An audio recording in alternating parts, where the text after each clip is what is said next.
Hello, everybody. So I got this all put together. It was a little bit of a project, not too bad. Of course, Jay had already built the shelves, and we had most of these things already here in the house. I did get some new holiday plates since these will be the things that we're growing in the winter every year, just to kind of make it a little nicer. And I didn't have enough bottom parts anyway. So that's what all of this is. These down here and on the shelf are going to be salad in a bowl, but we're not going to work on that tonight. That'll be another project. Okay. Today we are just going to deal with the sprouts and microgreens and getting those guys started. So I have a variety of ways that I am going to grow the microgreens. This top level will be the warmest level. These are the biggest seed trays. They have 2 seed mats under them so that the whole area is covered here. Each level does, except this bottom level. And salad in a bowl is going to consist of things that like that cooler weather anyway. So they don't need extra heat. The internal temperature of the basement here will be plenty, even though it is a little bit cooler being in the basement. They'll actually love that. But these 3 levels all have double seed mats, and every level has lights. We are going to have to get some lights for these up here. This is just a light to brighten up the space. It does not affect the plants one way or the other. So we'll have to get something also here before we get that started, but that's okay because one project at a time. And that's something that I really want you guys to think about. Several of you who already have personal reports are here. Please take a moment, go check out your personal reports. The next page has been started, and that's what we'll work on going forward, getting that next page filled out for each of you for the timing of your months, okay? And so this is the kind of thing for my area, for Benny's area, certainly, and you can do this anywhere. And for those who don't have a lot of space, this may be the only kind of thing that you can do, maybe not even this much space. So I promise you, eking out space in this little house is a challenge, as you can easily see. However, it's down here in my office, which is really nice, right? All right, so we have 5 packages of the microgreens hot mix, and those take 10 days to harvest in as little and as 10 days. Then we have the mild mix, and that is days to harvest 5, only 5 days in as little as 5 days. We'll do 1 tray of the mild, 1 tray of the hot, and then we'll scatter the same way down here. We'll keep it one side mild, one side hot, and I think we'll have plenty of seeds to cover all of that. I did order a large amount of sprouting and microgreen seeds. It was from a company, I believe, called Trueleaf. Got a great deal. That whole Black Friday thing, not my biggest favorite moment to interact with, but I did get a great deal. It happened to be that time that I was looking at it, right? We'll go through that. There are radish seeds and a protein mix and a whole bunch of fun things so that we can learn a little bit more about more than one type of mix, though these mixes are quite nice. So the mild mix, and these are just from the Dollar Tree, guys. Every spring, I'm telling you, getting not bulbs. The bulbs are not worth buying, okay? But the seeds are great, and you can get them at such a low cost. And so Microgreens Mild Mix has Cabbage Red Express, Kale Lacanido, Mustard Tatsui, Black Knight, that's all one word, Mustard Tatsui, Black Knight, Cabbage Pak Choi, and Mustard Mizuna. Then in the hot mix, you have Mustard Purple Wave, Mustard Mizuna Line Street.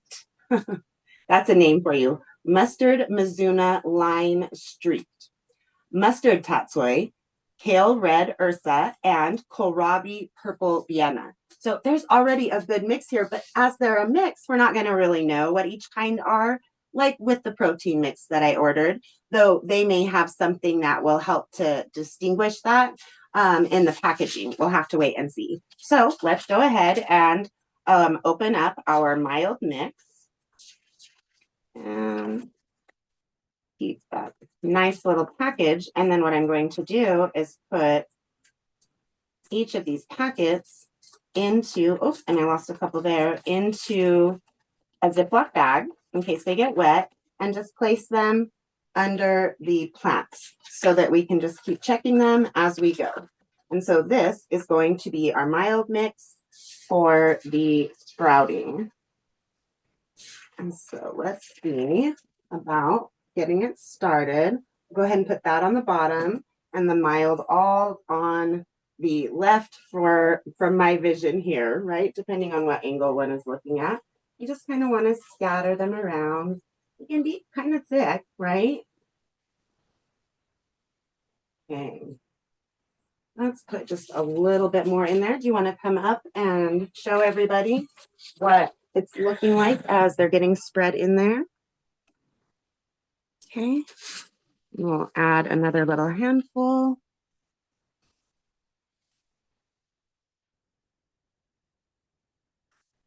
All right. I think that looks good. And we still have some more mild mix. So we'll close that up. And that will be left up here so that we can start another batch. Then we're going to take our little stack and place the next level, get that lid down, take the extra pieces out here, instructions and whatnot. Then we're going to open up our pot mix. Feels like the seeds might be some of them a little bit larger in this mix. We'll have to see.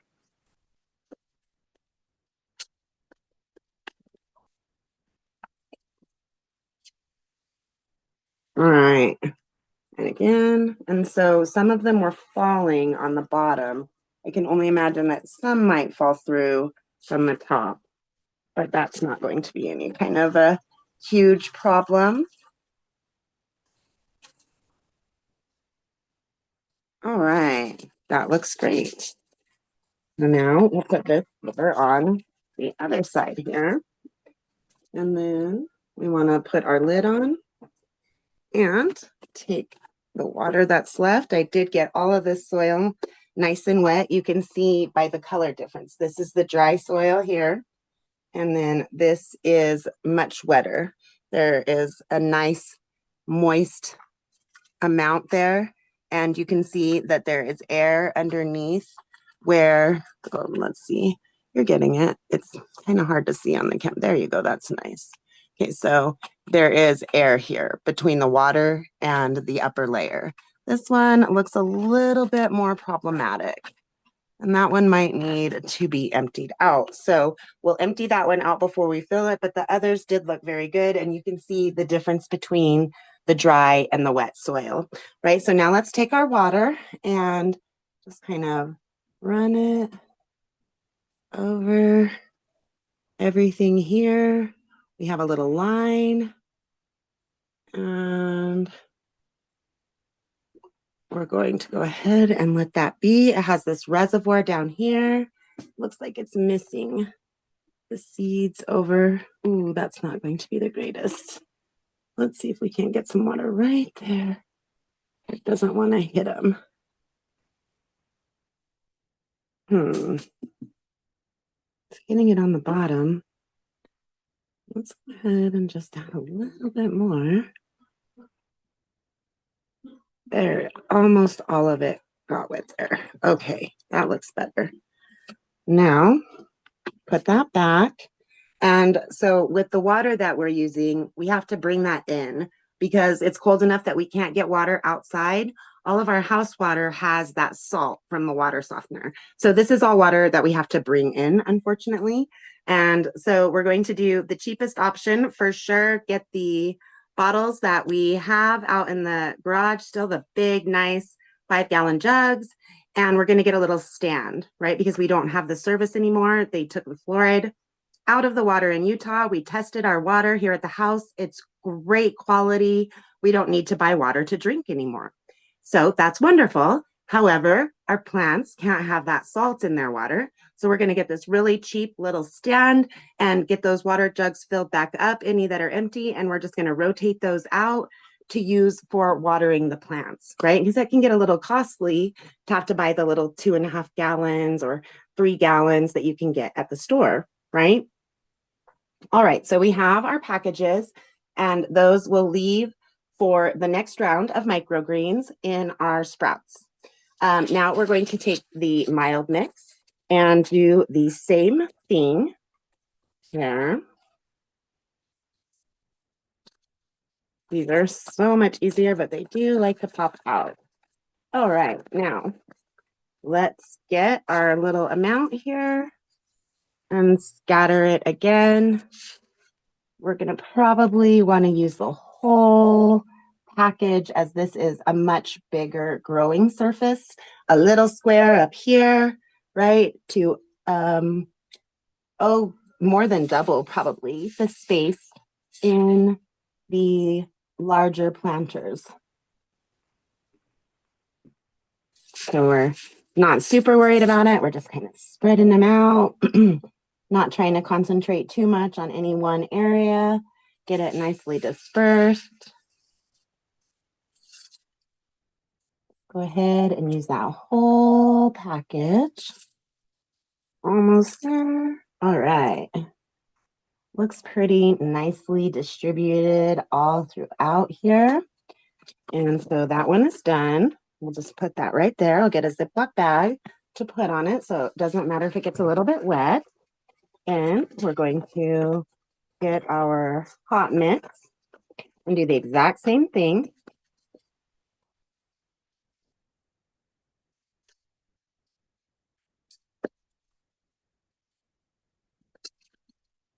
Okay. Just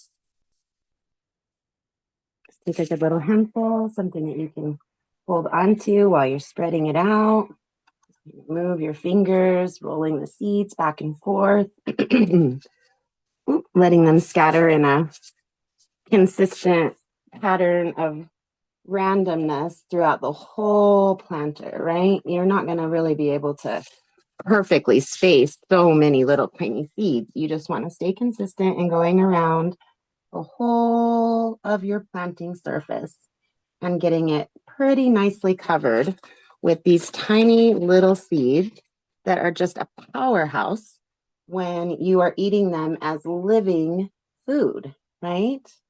So neat. All the different things that can be done. And so I think you guys have the basic process there, right? Let's go ahead and we're going to grab a little bit of this dry soil and just lightly sprinkle it out over our microgreen trays. Of course, our sprouts don't need that, but we just want to give them that nice little cover.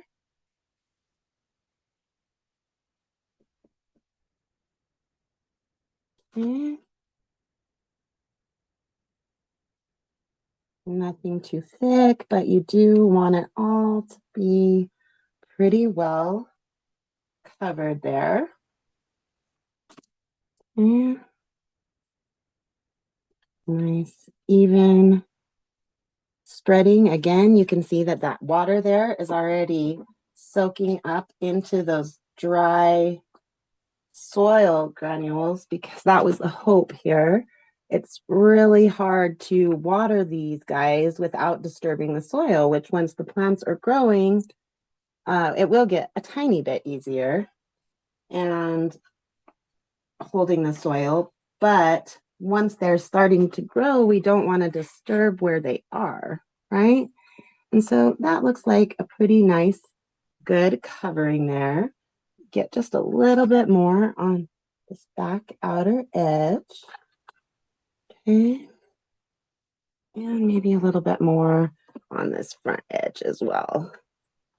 All right, I think we've got that one nicely done. And again, I think you guys get the idea, right? That's as hard as that is. Now I'm going to keep an eye on this.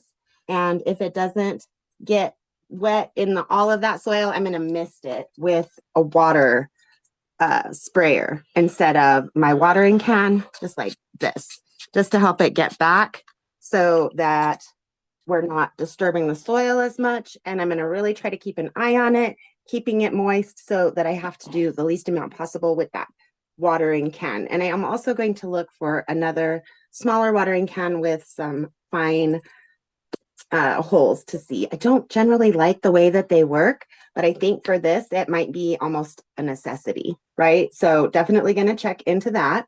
As you see, we have different things for each of the levels. There's the top layer that we just worked on with the largest circles.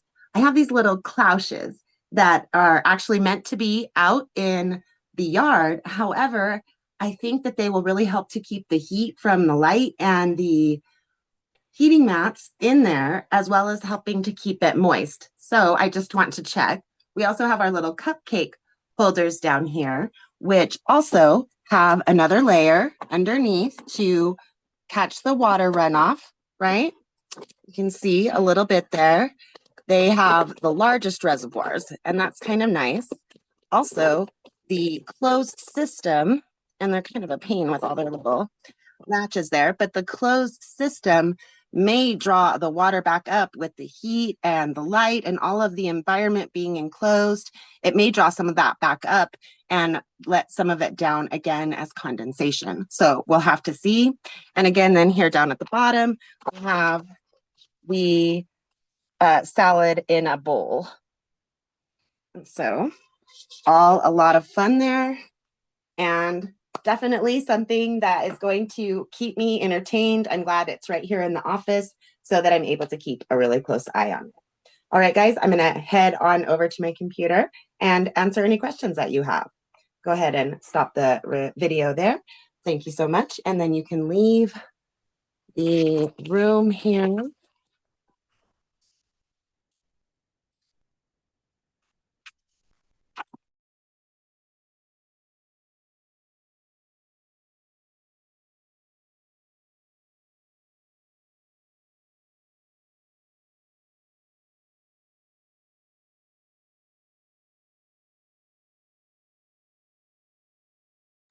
All right, everybody. It's such a nuisance going from one form of device to the other with the way that you just can't shut off the volume from a phone Zoom. That is just so frustrating. And I feel like many more people than just myself have got to be frustrated with that. So what did you guys think? Pretty easy, right? Does that encourage anybody? Tammy, you have this big tent. I know you're not feeling real well right now, but when you're starting to feel better, are you going to want to grow some sprouts and microgreens, or are you just looking to grow full plants in your indoor tent there? I'll probably try it, you know. I'm not sure what do we use microgreens for? Like, what do you use them for? You can use them for just about anything. So the way that Kendez uses his sprouts in a smoothie, you can do that with a microgreen. Anything you could do with a sprout, you can do with a microgreen. You can put them in a salad. You can put them on a sandwich. You can just eat them. My children will just sit there and just eat them in little pinchy handfuls, right? Okay, I Mhm. understand. Like the ones that you get at the store and they're like in this like little plastic thing. Okay, those are microgreens. Okay, cool. Yeah, probably I'll try it and then I'll give it a whirl and see One how of the I like it. nicest things about it, really, that's so fun for any of us, is that you can harvest in something like 5 to 10 days. You can start eating these little bitty living plants. And they have, when you're trying to move towards a healthier diet, they're so jam packed with nutrients because they're a living food. Does that make sense? Yes, it does. Right? You're pulling it from the soil. It's still got its roots. It's still got its entire structure, and you're just eating it. It's still alive, unlike a tomato or an avocado, or you could technically keep something like a green onion alive a little bit longer if you put it in the right environment when it still has its roots and things, right? That's kind of the difference between a living food and a food that has been um, picked or harvested in some fashion for our use. It's been separated from its plant structure. It's no longer considered a living food. It still has great nutrients, hopefully, depending on the source, right? The ones that we grow at home, of course, are going to have a lot more nutrients. They have a less packed soil surface. They're not just being routinely transferred through these mega processing farm situations. They have the ability to be organic and, fully organic if you want to. Whereas when you buy organic at the store, it can have several different types of less invasive fungicides, pesticides, whatever. There are still lists of these genocides in a bottle that organic food growers are still able to use and label themselves as organic. When you grow at home on a smaller scale, even if it's still a rather large scale, it's nothing to a 1,000-acre farm, right? So you can put the time or the awareness or the care or all of the above into it that's never going to go into some big agricultural venture. And you can actually go fully organic, meaning to not utilize chemicals in a bottle of death, right? And that isn't to say that some of us won't. It's all up to each of us individually, but you can actually accomplish that with different strategies that we've talked about over and over here in class and that we'll continue to talk about, especially in the coming year, setting ourselves up for success. As Nicole Burke says, and I think it's a good way to think about it, she gets a little carried away with her analogy, but we want to be on the offense. We don't want to be on the defense, right? Meaning we don't want to have to battle the pests that are already there or the fungus that's already there. We want to keep it from being there, right? We want to be on the offense, not the defense. And so, any other thoughts, guys? Question. Absolutely. Um, on the top shelf, what did you put them in? They didn't look like regular soil. It is a mix of Like, topsoil, compost, steer manure, and sand. oh, okay. It It's called looked the like, 103 blend. oh, did you buy it already like that? No, I mixed those Wait, components. The compost and the steer manure were in one product. Then I bought topsoil and the sand. okay. That's not the same as the one on the second shelf, is it? They all have The, the same growing medium. Now, the one on the very top doesn't have a growing medium, right? The actual sprouts. They don't have a growing medium. They're just in water on that little tray, right? oh, okay. Does that help? Is that more what you're Yeah, kind of asking? yeah. Okay, yes. The very top level had no soil, no physical growing medium. It had a liquid environment. It's going to get wet. It's going to sit there and just kind of sprout, like almost comparable to when you would sprout things when you were a child in the wet paper towels for school, Yeah. right? It's the same idea. You just don't have it in a towel and it's going to grow there. You have to keep them moist, right? And then you water them every day and that rinses them and keeps them wet. And then you have to drain that little reservoir at the bottom. It'll get full enough that it can be a problem.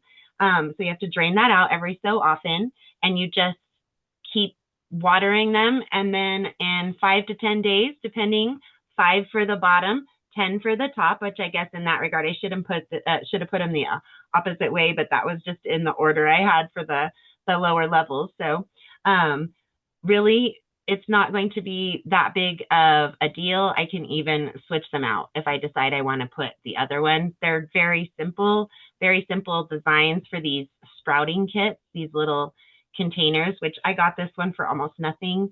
And I can only imagine that even as much as costs have raised, a simple little plastic box like that can't be very much on Amazon or at Walmart or something like that, right? What's it called?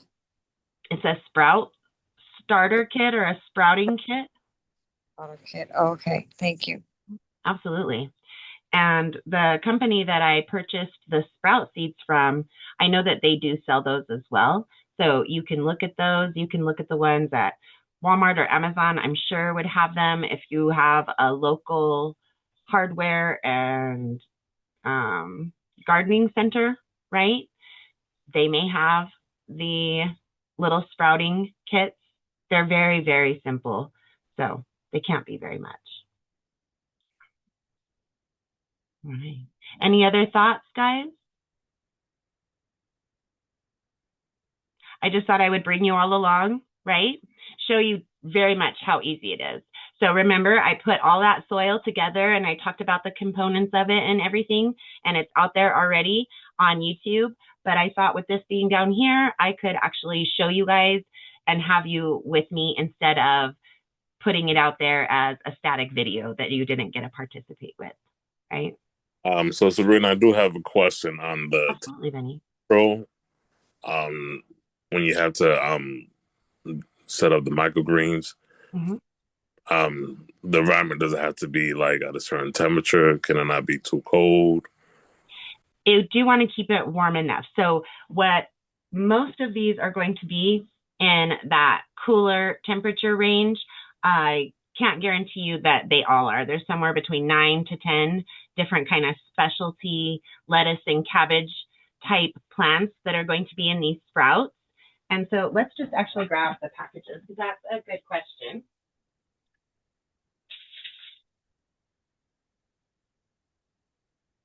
And so, yeah, they're not going to require a tremendous amount of temperature. In fact, except for the coldest parts of the country, you can plant these in the ground in March or April. So, yeah, Colorado, Utah, Nevada, and up on the west, and then the highest eastern states. So you're talking like probably about Rhode Island and up and kind of over. Those you have to wait until May to June. So a little bit warmer, right? But no, not very warm. They're going to be cooler weather. And let's make sure that's both of them. I think I did. Yes. So all of these different plants, the mustard, the kohlrabi, the kale, and the cabbage, those are all cooler weather plants. So it can't be, and we can even just go over to our nice little chart here, right at the very beginning of this lesson, which makes it so easy.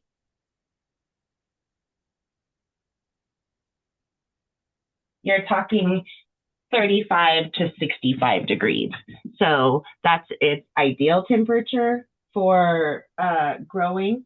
And when you start getting a little bit warmer, it's not as ideal, but it will probably be fine. So I don't even know in this instance that I need my seed mask. In fact, it stays about 68 degrees down here. So that's just a little bit warmer than what they really want. So you want it to be in a cooler part of your house, but they're not going to care. They're going to germinate unless you have just a ridiculously high temperature that you keep in your house. They'll germinate, and that's really all you're looking for. You want to have them get that first nice set of leaves, and then you're picking them. They don't need a lot of specialty care or maintenance, right? Just not extremely hot or extremely cold. And what about the humidity level? You have to be careful with that. So I'm going to keep a very close eye on all of my contained units because they can start molding. So you need to keep them moist, but you have to keep an eye on them, especially, like I said, when they're contained or when you're in a very humid area, which a lot of you guys are in very humid areas. So in a humid area, you really do want to keep an eye on it, and not only you want to make sure you don't water it too much so that that tray is resting on water, right? I showed you guys the one where it had too much water in it, and I'm probably going to lift that tray up, set it down, pick up the water reservoir, and go and dump that, right? Because it's resting on that water, which can lead to problems like root rot and things. Now, these are only going to be there for so long, but even then, that can make it hard for them to get enough oxygen. It's just not good. Plants, unless they're very specific to the environment of an extremely moist or even wet, constant environment, they don't like that, and they will die. So you want to make sure you're not too moist for mold or for stopping oxygen intake from the plant. Yeah, because I was thinking of trying to do it down in the basement, how there's a lot of space down here. Because how, sometimes the around this time, the humidity level drops a lot. Compared to once it starts getting warmer with the seasons, then that's when it starts to rise. Absolutely. And so you just have to keep an eye on it. But again, they're not going to need this huge amount of care or maintenance. That's why they're on our first step level, right? The very first, before even our salad greens, which is all still leaves, right? We haven't started even getting in. Yes, we're going to eat the roots of our sprouts, but what we're really paying attention to in all reality is the leaf on the top. That's when we're going to know to pick it. And so we're eating the whole plant. And yes, so it does contain the roots, but it's not a root product like a beet or a carrot or a radish, we're looking at the leaves of the microgreens and the sprouts. And then our next step, and that's where we'll do salad in a bowl, or we would have our salad outside, right? Whatever kind of environment that we're wanting to do, because salad greens, again, they're in that cooler stage. Most of those plants are going to be in the cooler stage of 35 to 65. So in Tennessee, perhaps, or Miss Vanessa, I'm not sure if you're in Alabama or Texas, but perhaps where you are, you guys could still grow them outside, right? I would guess that for Miss Tammy, it's going to be too cold at night. Certainly for Benny and I, it's too cold at night to be able to do this outside. Yeah, sounds good. Thank you. Absolutely, guys. All right, well, I hope that was fun. I will definitely keep you apprised, probably from now on, with pictures going forward until we're ready to start salad in a bowl. And I did do 6 of them. There are 4 of us, and we really do like to eat fresh greens. So I'm going to stagger them and try to have about 2 per week and just keep going. We'll probably have a week where we don't have any and then have it start up again, right? I don't quite have enough room to do it for 4 weeks. So it won't be ideal, but it'll be close to what I would be looking for. And if it really works out and we really like it, next year we'll probably add some in and give away all of our geraniums. We're trying to keep our geraniums alive up in our front living room. And as I think I've mentioned, only our oldest daughter's bedroom gets much sunlight in this house. So it gets very little light. We have the artificial lights on it, but the arrangement makes it hard to have them really close up like they like the artificial light. And so it's really struggling, but I think we'll pull it through. I'm going to plant it. I'm going to grow through the whole season. Then I'm going to cut that thing all up and give it away to people that can keep it alive in their houses without having to have so much struggle.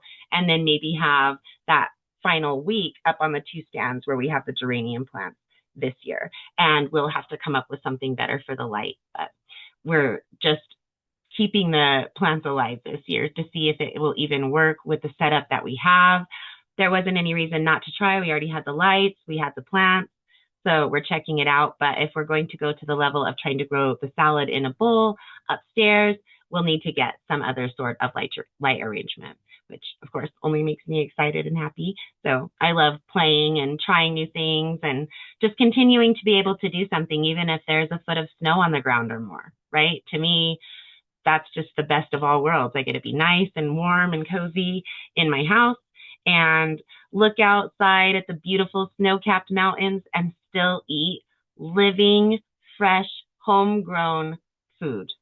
So I think that's just amazing, right? All right, guys, let's jump in and check out our calendar.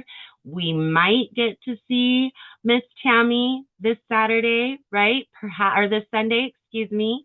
And today is Saturday, right? My husband's been off for a week. Today's Saturday. I thought it was Friday. Thank you. Okay, so probably we're not going to see Miss Tammy tomorrow, but if she feels up to it, she'll let me know. So don't count on that one. Next week, hopefully she'll be feeling up for it for sure. She's got a lot to get started on her side to stay growing through the colder months. And so that's a lot of fun to look forward to as she continues on. And I will be back with you guys tomorrow for Yarn Yard for Tall Tales. And that will be at 7:30 p.m. Pacific, 8:30 p.m. Mountain, 9:30 p.m. Central, and 10:30 p.m. Eastern. All right, everybody. I hope you all have a wonderful rest of your weekend. Please feel free to unmute and say goodnight. Good night, y'all. Thank Good you. night, everybody. Good night. Hope you feel better. Good night, Benny. Good night, Candice. Good night, Sabrina. Good night, guys. Thank you all.